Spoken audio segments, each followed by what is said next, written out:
What's up, guys? Sub-Zeric here, back for another VOD review. If you didn't catch it, the Tacticians Cup just finished. I, of course, played in this. I sadly busted out somewhere around here in day 2. But hey, day 1 was pretty good, but who cares about that?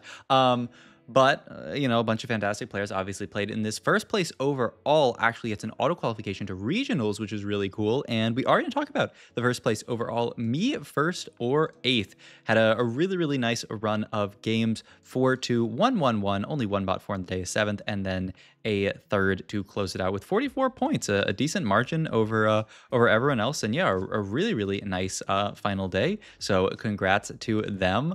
I have actually VOD reviewed this player before, which is funny because they are a kind of interesting story in NA. You see, before we pop in, that all of their chat is in Chinese, and a lot of their description stuff is Chinese. That's because they're actually a Taiwanese player who is studying in Canada, and playing in North American tournaments. So kind of interesting how that all ends up working with people coming here and studying stuff like that. I mean, it's super dope that we have a tourney scene with so many different players in it. Really want to call out actually something really important here, which is what portal we end up in. This is actually really important. This is a loot subscription game. We get one guide here by Liquid Art, also known as Kai Wang.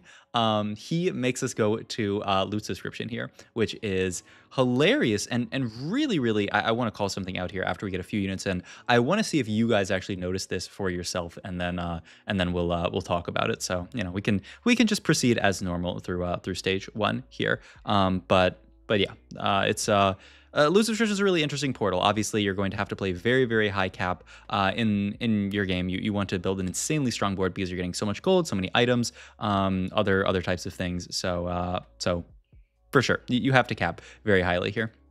We are going to put in a Lilia plus a Zoe here, and then throw a Zillion onto our board, and it's already happened. It's already happened. If you're looking for something to say here, this is what I want to highlight here. This is really smart for me, first or 8th, and I didn't even.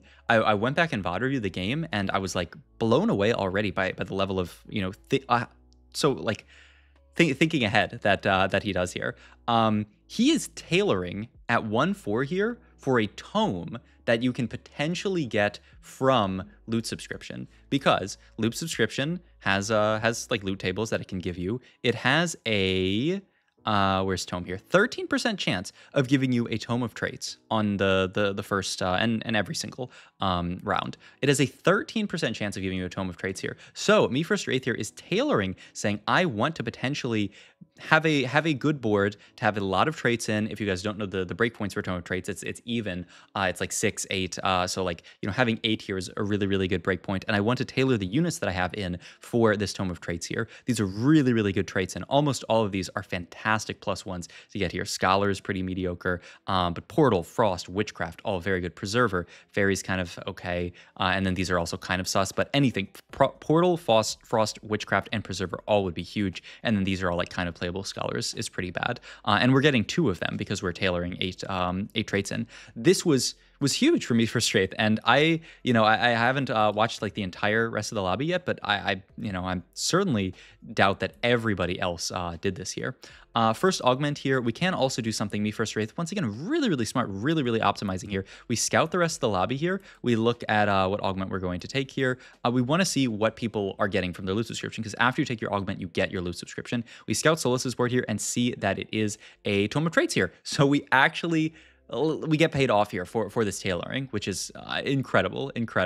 And so now that we know that we're getting a tome of traits here, we know that we're going to crack it and get into one of these. I think it makes perfect sense to take what Me First Wraith takes here, which is Slammin'. A lot of these traits, Frost, Portal, Witchcraft, are more fast 8, play for strong vertical type of ideas.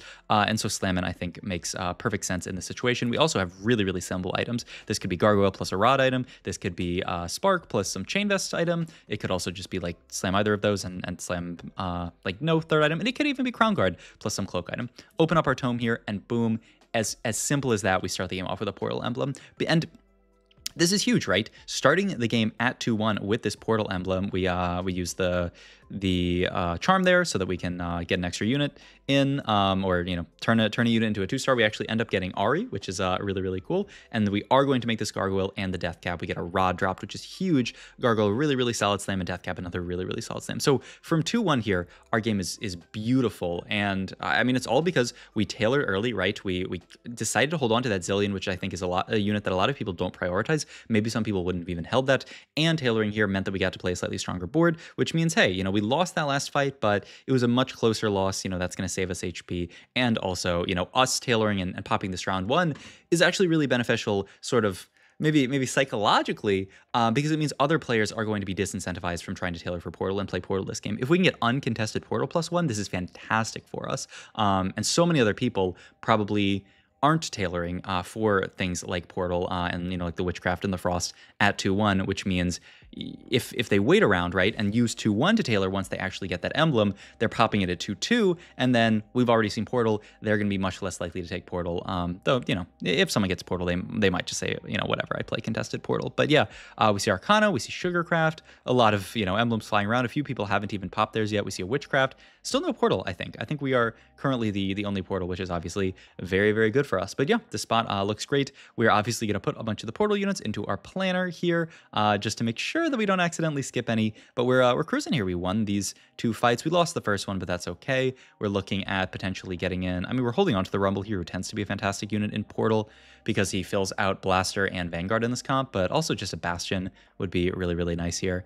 Interested to see what we go for on Carousel here. We're about to take Carousel. Imagine it's Bow here for potential red buff, Belt for Morello potentially. We do end up taking Belt and...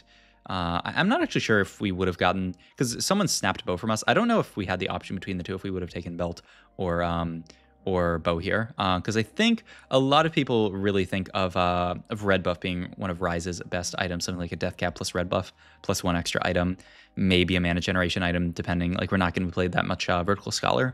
The red buff is kind of your mana generation item in many ways. But for now, we're just going to slam that Belt onto the Lilia here. Kind of gives the idea that we're potentially making a tank item instead of a damage item, which is kind of interesting, though it's kind of awkward, right? You know, you don't want to potentially and yeah, I like selling Cassidon here. I think that makes perfect sense. You don't want to slam it on Ari and then, you know, be forced to not make something like a redemption, so fair enough. I think we just saw another Portal emblem fly there, which a little bit annoying, but yeah, one-way contested, not the end of the world. They're also actually slamming Portal, which is interesting. So many slammings actually in this lobby, but, you know, still not the end of the world. We pick up a Galio from shop. Yeah, it was actually interesting call out there. Ooh, wow, this is really greedy, but I think smart. Let's go back and look at our scouts here. I think we must have, I mean, we did a lot of scouting here. Yeah, so we're scouting our opponents and seeing that there's actually, like, these couple of boards we're probably never beating, and then this last board versus Brucelol we're probably always beating because they're really weak. So wow, this is wild. We're gonna field the double Galio here, and the idea is if we fight Brucelol here we can guaranteed make 30 anyway by just selling the Rumble. I mean, I would imagine is the idea.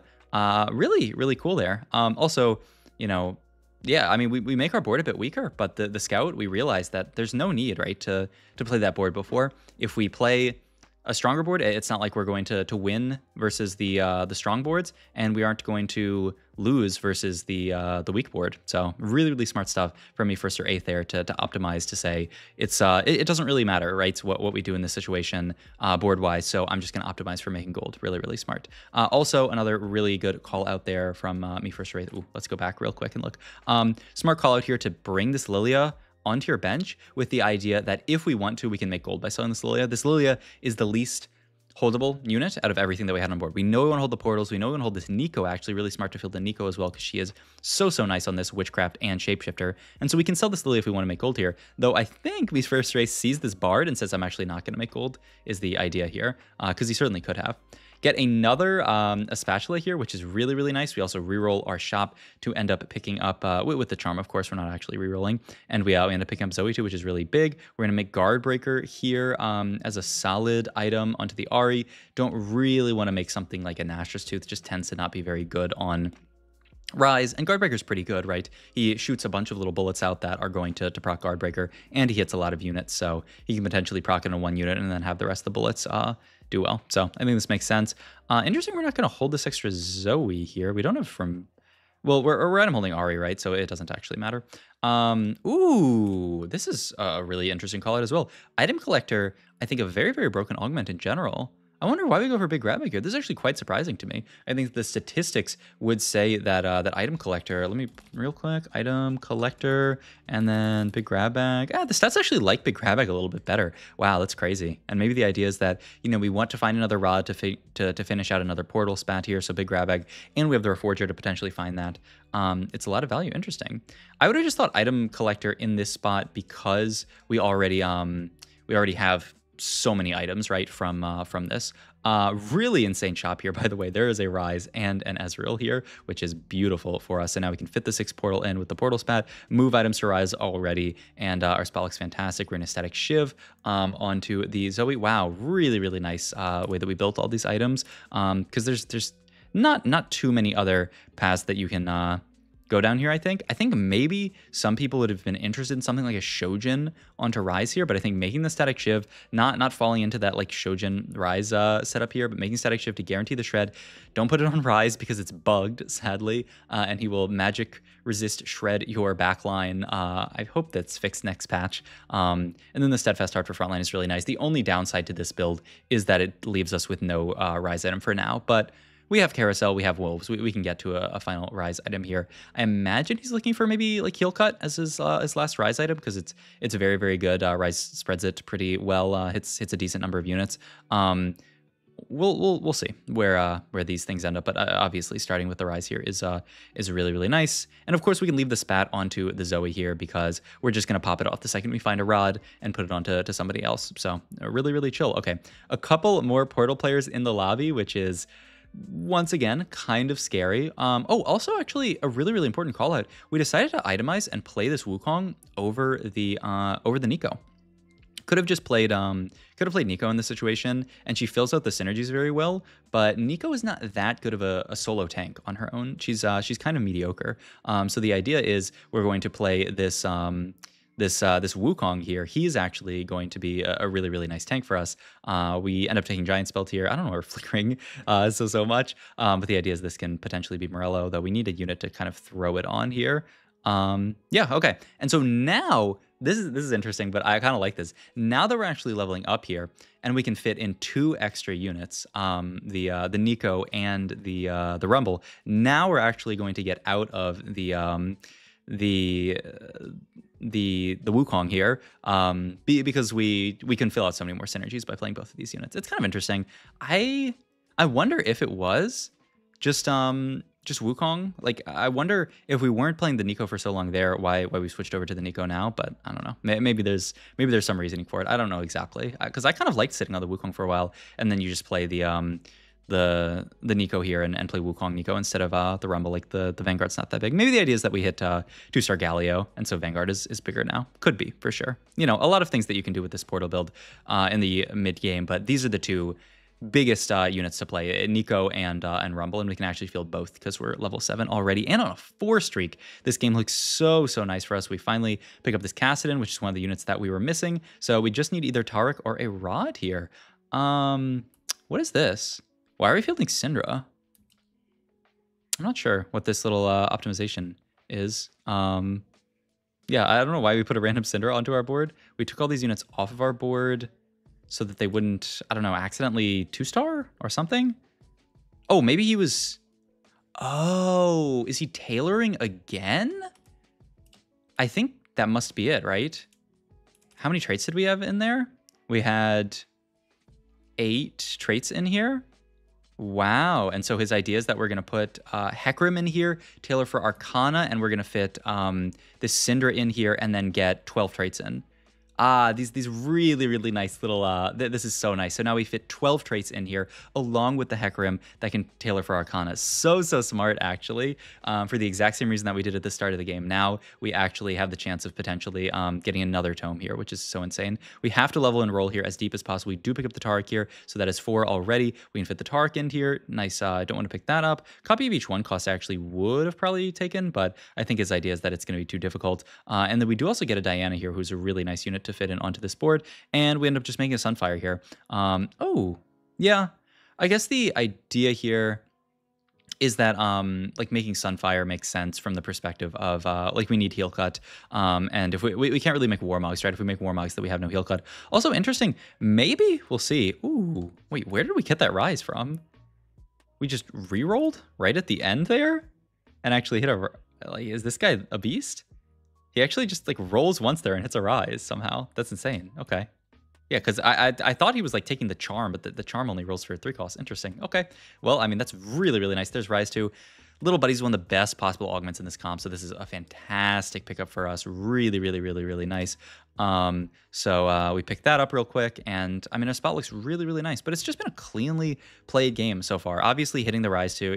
Nobody wins a tournament in TFT without a little bit of high rolling. I won't say that it's, you know, not high roll to hit a Rise 2, but I think the game has been so clean. Every single decision, every item slam, every like little ability for him to tailor emblems has been really, really nice here. And now we're looking at a pretty good board. We have the 8 portal in. Oh, the other thing I want to talk about, I wonder if he doesn't care that much about getting a final item on Rise, because he knows that now he's 8 portal, he has a decent chance of spawning items from the portal and just getting to 3rd Rise item. Maybe that's his idea. I don't know. If he had gotten Morello components, I imagine we would have just slammed Morello and then left an open slot onto the Taric here. But the idea, of course, is that like you can fit whatever, right? If you have 3 item Rise and 2 item Taric, then Taric gets the item. If you have 2 item Taric and 3 item Rise, I think I just said it the exact same way, but you know what I mean. 2 item Taric, and then he gets the item. But yeah, I mean, this looks really, really good. We're just looking at pushing levels here. Obviously, the super dream here is to push level 10 and get 10 portal in with the portal spat. That's a little far off, but honestly doesn't seem that crazy in this position, just because, you know, we're already like this strong. We're 88 HP win streaking here, so potentially we can actually reach 10 portal. We'll see. All right, on carousel here, we'd really like the rod. Can't probably get that, so we're just looking for Diana item. We did slam belt onto her. I don't know, redemption, I guess, because you'd probably want something like some kind of mana item. He is looking at the tier for redemption. Can't pick that up. Are we just gonna make a Warmogs? I mean, you kind of have to slam it for slamming value, so I guess it's gonna be the Warmogs. And yeah, the Warmog slam comes onto the Diana. Really, really, you know, solid once again. 2 item Diana, 2 item Rise. He's gonna get items, Cyanid's gonna get items. I wonder if the portal knows that that Zoe only has 3 components and decides to prioritize. I guess we'll look again next time we get components from the portal, if it ever goes onto Zoe. I haven't been paying attention. Okay, I think it does understand that Zoe has half a component, so she should be less prioritized. Obviously, she's gonna get it here because she has more components than, you know, Galio, who has 0, or I mean, like Ezreal or any other unit. But I mean, yeah, spot looked great. At this point, we're just looking for what we are going to add later. Also, really interesting that he keeps holding on to this Syndra here as a unit to play in. I guess just to fill out the traits a little bit more, to have better chance of finding a good spat from the tome, because this is still what we're thinking about here. Also, I don't know what this. I mean, I guess we can hold on to these units to potentially deny people Jinx, one of the strongest real comps across the entire weekend. So makes a lot of sense to potentially hold that just to deny people. But yeah, I mean, another win here, 9 streak here. Morgana actually doesn't fit that beautifully onto the board. Wow, yeah, look at this little Taylor here. How many? I mean, it's that plus 4, so we're 13 right now. Which is not, I guess. I mean, I guess you're just putting in as many as you can at this point to get good break points here. Pick up the rod immediately. Sadly, we get some kind of bad other options here, but you need to take the rod here to get the portal +1, because that's just a free extra unit. We can actually fit Morgana onto the board, right? With this Zillion. It's kind of a funny little extra, yeah, a little bit sad, our setup here. Also kind of sad that we have to make this Last Whisper. Honestly, your board might be stronger without the Last Whisper, because now you're going to attract items onto this Zillion here, though it looks like he hasn't got them so far, because it goes Diana and Rise, then it's kind of like a tiebreak between Zoe and Zillion, I think. So fair enough. But yeah, I mean, at this point, we're looking for the level 10 winouts, right? We just have to push level 10. We're really, really rich. Our board's really strong. We haven't even actually rolled for the Taric too. But we don't need Taric too, right? The board with 8 portal is so tanky, right? You get so much shielding from 8 portal, and you get the Krugs that are summoned. So the spell looks great. I actually surprisingly have liked this Sunfire Taric a lot. I wouldn't think that I would like it, but with the shield from portal, he's actually surviving quite long into these fights, and with the possibility of summoning another unit. And yeah, look, the rest of the lobby is just dying off here. And we're really just, what is the Gwen? Oh, the Gwen is to deny Gwen 3, right? Yeah, look at this player here. They're holding 5 Gwens right now, and Gwen, a very, very uncontested unit in TFT generally. So yeah, we definitely want to hold on to that. We're just missing Nora at this point, right? We have the Ezreal, so we really just need to push level, get Nora, and it's a win out, right? If we can get there, and it certainly looks like we are going to get there. And then the only other hope is that we can kill off the other portal players before they can get to level 10 in this game. Carousel here. There's a Diana 2 with a Crown Guard, which would be nice, but yeah, we can't really pick that up. We could find a final item here for Rise if we wanted one, if we wanted to take like a Gwynsu just to guarantee it, and it looks like we do. Just, you know, means that we have it right at the start of combat, which is good. It's even to, like it's on interval to level here. There's Nora, which means we can fit in 10 portal, and at this point we are, we're hard chilling. Ooh, oh, I was actually really, really curious if he was going to put that onto, onto Rise here, because like obviously you don't, you could play for like more items from Portal. Also, he's keeping, I mean, I guess this is actually exactly what I was talking about, right? He's actually not going to put the Last Whisper on any units. I was like, you're losing slam in value, but he's level 10. He doesn't, there's no slam in value left. He is actually, okay, now he's going to put it down. But I was actually curious about this because you lose, like now Ezreal's going to get portal items. I was actually thinking about potentially LWing Nora here to make sure that she gets prioritized over Ezreal, because Ezreal's kind of trash. Yeah, I kind of prefer that, though it looks like we're getting so many items from 10 portal that, I mean, what am I talking about as far as optimizing things? We have 10 portal. We just need to kill everyone as quickly as possible, and it looks like that's going to happen very fast. 5-7, 5-7, and there's 3 people alive. 74 HP here. We are dominating this lobby, and as long as somebody doesn't hit like a 3-star 4 cost, even then, I don't know if they can beat this 10 portal board. This board is so strong with the double spats so that we can fit in a few extra units. This is 8 Witchcraft, actually, that we're facing against. Ooh, Camille 2. Okay. I mean, I feel like that should potentially be on the board, but we'll see. We do hit a lot of other 2-stars. So yeah, he's just going to ditch the Camille, say, I would rather just have Morgana with Witchcraft in and throw the Spark there. Okay, we are fighting 8 Witchcraft here. And so we'll see. 8 Witchcraft is a gold level trait, so looks like V1st Wraith is not even worried. And yeah, it is light work, man. The fight was easy. One more fight versus Fritz, but this game was almost over at 6-1. If we had fought both players, if our clone had fought one, we would have actually double killed here. But now, fighting Fritz here, level 10, a very, very capped board. And Fritz did very well this tourney. I believe he was one of the best performers across the entire tourney. But sometimes you are fighting 10 Portal and 8 Witchcraft tends to not beat 10 Portal is what I'd say. So let's watch this fight. All the work that Rise is doing here, all of our units, all these bombs coming out of the Portal doing so much damage, and it's an easy win for me, 1st or 8th. So I don't know, that was just a really optimally, just really cleanly played game. Obviously, some high roll stuff. It's TFT, you got a high roll to do well, but a really beautifully played game overall. So hope you guys enjoyed this video. If you did, please like, comment, and subscribe. Check out my Twitch channel, the links down below. Thanks for watching.